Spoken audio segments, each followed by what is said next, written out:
UFC Fight Night 155, aka UFC Sacramento, saw the return of my favorite fighter of all time, the California kid, Urijah Faber.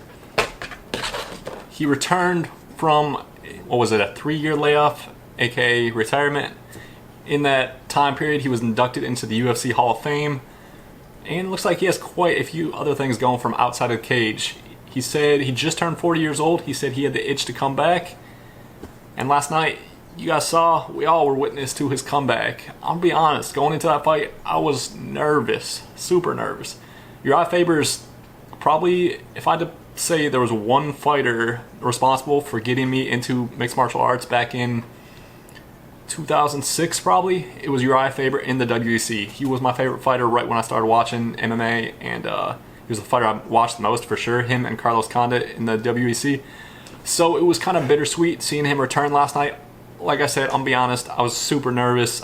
I had a bad feeling about the fight. Something about him going up against a young and hungry dude that was what, Ricky Simone is 26, I believe, and he was, before last night, 15-1. It just didn't seem like the best matchup in the world. Simone was a really aggressive dude. He hits hard. He has great wrestling, great scrambling. And Urijah Faber's strengths in the past, without a doubt, are his grappling, his scrambling, his wrestling. So I kind of felt like it wasn't the best matchup in the world, especially after taking 3 years off and just hitting your 40th birthday. But dang! Urijah Faber shocked me.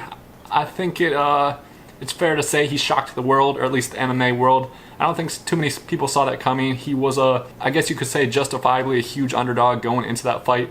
And he surprised a lot of people, like I said, myself included. And it was a very, very welcome surprise, man. I went crazy. I haven't been that amped up for a fight in a while. There's been a ton of good fights, such as UFC 239, which had a ton of crazy finishes. I was definitely amped up for that whole card. There's a lot of fights to look forward to. And those fights delivered without a doubt, but there's just something about a Urijah Faber fight. I mean, I'm assuming a lot of you guys watching this are huge fans of the sport. Think of your favorite fighter. Think of that feeling you get every time they step into the cage. Get like those butterflies in your stomach, that super nervous feeling, your heart's beating a million miles per hour. That's how I feel every time I watch Urijah Faber fight, or one of my other favorite fighters. So it was an interesting feeling. Bit of a nervousness, but it was great to see him return to action, and it was great to see him get a win like that. It's crazy that at 40 years old, he just recorded the fastest finish of his career, or at least the fastest knockout. I imagine it's probably the fastest finish altogether. So, yeah, wow. The fight started off maybe a little bit sketchy. It looked like he got wobbled a little bit by maybe I can't remember, was it a left hook? I don't know, like one of the first shots Ricky Simone threw. Looked like it definitely wobbled, or it woke Urijah up, let's say that. It's tough to say too much else from that fight because it ended so quick. We didn't really get to see all too much, which makes it kind of hard to say exactly how good or how bad Urijah looks at 40 years old. I mean, he looked great in the finish, but you know, it's tough to gather too much from like a 40-second fight. So there's not that much to say about that, other than I loved seeing it because I'm a huge Urijah Faber fan, so it was awesome. I guess I could say confidently I'm now more excited to see his next fight, if there is indeed one. You guys probably saw after the fight, if you watched it, he called out. You know, it's funny. I think Henry Cejudo called me out a little bit ago. Henry, what's up, dog? Well, he responded to Henry Cejudo's call out after Henry Cejudo beat Marlon Moraes. He called out Urijah Faber for whatever reason. It was a really weird call out, considering Urijah, you know, like I said, he just turned 40, and I don't know. It was an odd call out, but, you know, Triple C, King of Cringe, he does things kind of different. So Urijah responded to it. He said he would love that fight. Me being a huge Urijah fan, I don't know, man. Henry Cejudo's a lot younger. He's a beast. But, you know, whatever happens, happens. I don't think Urijah will get the fight. But regardless, I'm still probably more excited now than I was prior to last night to see his next fight. Because he definitely showed potential, and he showed that, if nothing else, he still packs power at the age of 40. So, yeah, I'm looking forward to what's next. We'll see if he re-retires. Hopefully he takes at least one more fight, and we'll see how it plays out. Other than that, the main event was extremely controversial. Man, Herb Dean has been having a rough go as of lately. He got a lot of crap for that Ben Askren, Robbie Lawler stoppage. Justifiably so. It was a bit of a sketchy stoppage, and last night he did not do himself any favors.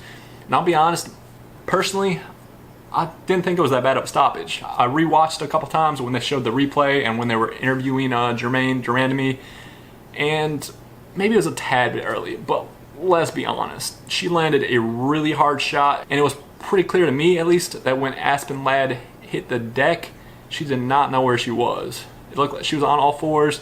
It seemed like it took her a couple seconds to figure out where she was. And Germaine Randamie, she went to go throw, I believe it was a follow-up left hook on the ground, and Herb Dean, I think his leg kind of knocked Germaine Randamie off balance a little bit, or kind of got in the way of her follow-up shot, so it didn't land flush. I think if Herb Dean didn't step in right at that time and kind of get in the way of that shot, I think that follow-up shot probably would have landed. It would have landed hard, and I think that would have been all she wrote. So honestly, I think the stoppage was a bit premature, but at the same time, like I said, if Herb Dean didn't step in at that exact moment, I think that follow-up shot would have been pretty much a wrap. And if that shot wasn't a wrap, I think she probably would have just landed a couple more, and it was just a matter of time before that fight ended. It always sucks when there's an early controversial stoppage, because a lot of us MMA fans would like to see it play out a little longer, but honestly, I'd much rather see a bit of an early stoppage rather than a late stoppage. So, I'm fine with it. Let me know what you guys thought about the stoppage below. I was reading the message boards a little bit last night, and I also saw that some people had a problem with the Urijah Faber, Ricky Simone stoppage. So let me know what you guys think about that stoppage too. Like I just said, I'm a huge Urijah Faber fan, so I'm a bit biased, obviously, when I'm talking about him. But if I put a different fighter in his shoes, in Urijah Faber's shoes last night, and that fight went down the same way, I don't know, man. He got rocked with that shot. Urijah Faber landed a huge overhand right, hit him right on the temple, and definitely completely took away his equilibrium. He pretty much face planted, and he obviously was not unconscious. I think they called it a knockout, which it definitely wasn't. It was definitely a TKO. It looked like Urijah was landing some pretty clean hammer fist right before the refs stepped in and stopped the fight. So maybe it could have went a couple seconds longer, but just like the GDR Aspen Ladd fight, I think it was only a matter of time until Urijah finished him anyways. So maybe both were a bit premature, but personally, I didn't really have too much of a problem with either of them. Aside from that, it wasn't a stacked card by any means. It was a fun card. It was, if you're comparing it to UFC 239, it definitely wasn't quite as exciting. But there were a couple good finishes, especially with a couple of Urijah Faber's teammates at Team Alpha Male. Josh Emmett had a beautiful TKO over Mirsad Bektic. That was great to see him get a win. That was a great finish. The way that fight ended was a little bit crazy as well. Josh Emmett dropped Mirsad Bektic with a pretty clean jab, but you don't really see fighters get dropped all too often by jabs. With that said, there's absolutely no doubt that Josh Emmett packs some serious power, and the dude knows how to finish fights. Once the fight hit the ground after he dropped him with the jab, he has some pretty good clean follow-up punches, especially one, I think it was a right hand that he landed under Mirsad Bektic's arm. Kind of looked like that shot almost put his lights out. So it was an entertaining fight while it lasted. Ended in the first round. Josh Emmett is always an exciting dude to watch. Like I said, he packs some serious power, and the dude knows how to finish fights. With that win, he's now 15-2 at 145 pounds. So he did lose 3 fights ago in a very, very devastating loss to Jeremy Stephens, but in his last 2 fights, he's looked... I'll say his last night he looked great. His fight before that was against Michael Johnson, and to be honest, he was losing that fight until he finished it in, I think, the 3rd round. It was a great finish. Just absolutely put Michael Johnson out. But it'll be interesting to see what the UFC does next with him, because like I said, the dude is 15-2, which is obviously an incredible record. So 145 pounds without a doubt is a Shark Tank, so it'll be very interesting to see who the UFC matches them up with next. I think Mirsad Bektic going into last night was ranked. I want to say he was like ranked 12th or something. So it'll be interesting to see where they put Josh Emmett at when the new rankings are released. And like I said, it'll be interesting to see who they match him up with next. Aside from that, another fight that I enjoyed was the Cezar Ferreira fight versus Marvin Vettori, which some of you may know, some of you may not know. Marvin Vettori, in my opinion, gave Israel Adesanya one of his hardest fights, not only in the UFC, but in all of MMA. I don't know if it was harder than his last fight against Kelvin Gastelum, but it was definitely his second most challenging UFC fight. He won 2 rounds to 1, but it was a pretty close fight. And Marvin Vettori, I think right after that fight, he popped for, I don't know if it was roids. USADA got him for something, so he just came back. So it was interesting going into that fight to see how he would perform after that long layoff. And, looking back on that Israel Adesanya fight, we didn't know at the time, because it was quite a few fights ago for Israel Adesanya. He's fought a ton since then. Israel Adesanya won that fight 2-1, but it was a split decision. It was a super close fight, and like I said, it was probably his hardest fight in the UFC for sure, maybe aside from that Kelvin Gastelum fight. So to me, I was really looking forward to seeing how Marvin Vettori would perform coming back from his suspension, considering this was his first fight back after that Israel Adesanya fight. Adesanya, on the other hand, has had 4 or 5 fights since then. That fight happened in April of 2018, and at that time we had no idea just exactly how good Israel Adesanya was. Like I said, that was Marvin Vettori's last fight, but Israel Adesanya has fought, I think, 4 times since then. He just captured the interim title, and he's going to be fighting Robert Whittaker for the real title coming up later this summer, I believe. So since Marvin Vettori gave him such a good fight, like I said, we didn't maybe know exactly at that time how good Israel Adesanya was, which means we probably also didn't know how good or quite where Marvin Vettori was at. Judging based on his fight and his performance last night, I would say the dude's pretty talented. So going forward, I'll definitely be looking forward to what's next for him. Maybe a rematch sometime down the road. I don't know. It's tough to say. But he definitely has potential, no doubt about that. Other than that fight, Andre Fili, who's also a teammate of Uriah Faber at Team Alpha Male, had a very impressive performance against Sheymon Moraes. It was a great fight while it lasted. It ended in the first round, and Andre Touchy Fili ended up getting a beautiful finish with a counter right hook and some follow-up punches. Overall, it was a pretty good night for Team Alpha Male. They had a bunch of fighters on the card, and they won, I think, almost all their fights. I would say the 2 other notable fights, at least to me, were Julianna Pena versus Nicco Montano. That fight being notable because it took place at 135 pounds, which is the division that one of the divisions that Amanda Nunes reigns over right now. And to be honest, she's pretty much cleaned out the division. I don't really know what's left for her at 135 pounds. Julianna Pena won last night. She had a really long layoff because she had a baby, and I don't know if she had injuries prior to that. I'm not exactly sure. But they noted last night, prior to her fight, that it had been, I believe, 600 and something days since she last fought, which is a crazy long layoff. She did get the win. I think she won 2-1. Not the most impressive win in the world, but considering that long layoff, I would say it was a good win regardless. And I believe in the post-fight interview, she said that she wants to fight for the title next. That I think she said something along the lines of Amanda Nunes has pretty much cleaned out the division. She should get the next shot.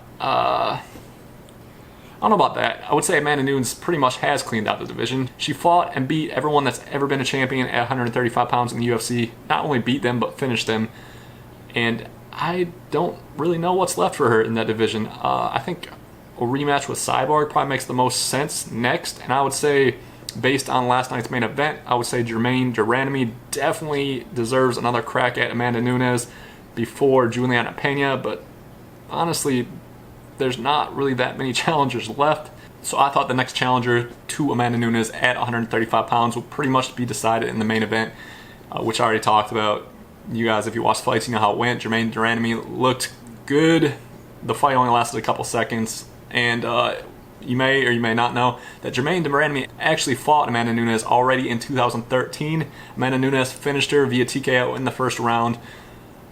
I would say a ton has changed since then. Obviously, it's been 6 years. Amanda Nunes has gotten a lot better. Her cardio's got a lot better. Her ground game's got a lot better. I would also imagine that Germaine Randamie's ground game has improved quite a bit since then. So if anybody poses any threat at all to Amanda Nunes on the feet in the 135-pound division, I think without a doubt it'd be 100% accurate to say Germaine Randamie poses the biggest threat at 135 pounds, at least if the fight stays standing. If Amanda Nunes takes her to the ground, which is maybe her game plan, I don't know. Maybe she wants to test herself in the striking.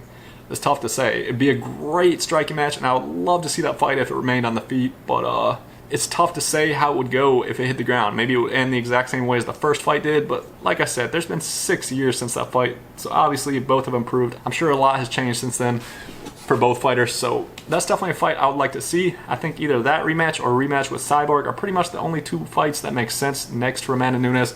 Let me know what you guys think down below. Who do you want to see her fight next? Aside from that, the other fight that was interesting to me, Ryan Hall versus Darren Elkins. I thought Ryan Hall was going to sub him. What I did not think was that Ryan Hall would dominate the fight on the feet, which is exactly what happened. He dropped Darren Elkins 3 times, I believe. I think twice with punches. maybe even once with a jab, and he had a really nice spinning kick that he dropped him with in, I think it was the first round. I did not see that coming. That was crazy. It was also a very odd fight. The fight went to the ground quite a few times. After he dropped him with that spinning kick, Ryan Hall jumped on a guillotine to try and finish the fight, which I was kind of surprised he couldn't finish him, because Ryan Hall's jiu-jitsu is just absolutely incredible. Absolutely one of the best pure jiu-jitsu guys in all of MMA, I would say. So considering he kept dropping him, he kept rocking him, I'm kind of surprised he didn't get the finish via submission, but it was still impressive nonetheless, especially considering if prior to last night, if you had told me that the fight was going to remain standing the majority of it, I would say Darren Elkins was probably going to win, and probably going to win comfortably. But that is pretty much exactly the opposite of how it went down last night. So got to give it to Ryan Hall. A lot of people hate on him because his style is not for everyone, to say the least, but I think it's quite safe to say that the dude's stand-up is improving by quite a bit. So I know a lot of people don't like his style, like I just said, but I will definitely be looking forward to his next fight, because he seems to be improving, and he seems like a very challenging opponent for pretty much anyone at 145 pounds. Nobody wants to go to the ground with him because of his jiu-jitsu, and now it looks like he's developed at least good enough stand-up to last with probably the majority of the division. It'd be interesting to see how he did against a ranked fighter, which I'm hoping is what the UFC gives him next. So either way, I'll be tuning in. He's got an interesting style that's different from pretty much anyone else at 145 pounds. Like I said, not the most fan-friendly, especially when he kind of flops to the ground anytime his opponent tries to throw a strike. But he's a tough puzzle to figure out. No one's figured it out yet, so I'll definitely be looking forward to his next fight to see if somebody can solve that riddle that is Ryan Hall. Anyways, guys, with that said, that's pretty much a wrap for my recap of UFC Sacramento. I enjoyed the fights. Let me know what you guys thought about them, and let me know which UFC card you are looking forward to most. Personally, my two that I'm looking forward to the most, probably DC versus Stipe 2, and without a doubt, Khabib versus Dustin Poirier. I think both cards will be great, and I can't wait for either of them. Anyways, guys, that's a wrap. Thank you for watching. I hope you enjoyed the fights last night. I hope you enjoy the rest of your day, and I'll see you next time. Oh my goodness! Oh my God! Just like that! That is some serious power! Wow!